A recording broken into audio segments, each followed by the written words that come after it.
If you're rocking an 1100, 1250, 1260, 1350, 1390, 1450, or 1490, you deal with search stutter. And I'll show you what I mean by that.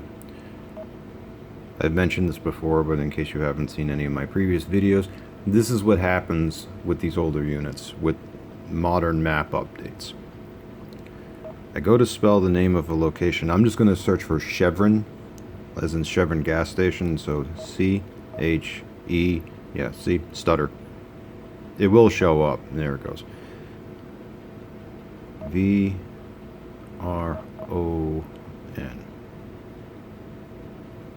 Come on, there it goes. I'm gonna go ahead and do this search. And when the list shows up, I will just pick one of them and view the listing. The entry, rather. Okay. So I'm gonna view that, and I'm gonna tap. So I just viewed the entry.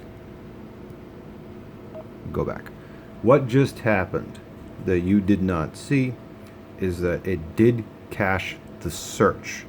And what that means is that you can get to it faster without having to type the whole name of it. I will show you. Where to, point of interest, spell name. All I'm going to do here is type a C and then hit this little folder. C. Yeah, see, it shows all the stuff that I've been to before that I searched for that begins with C.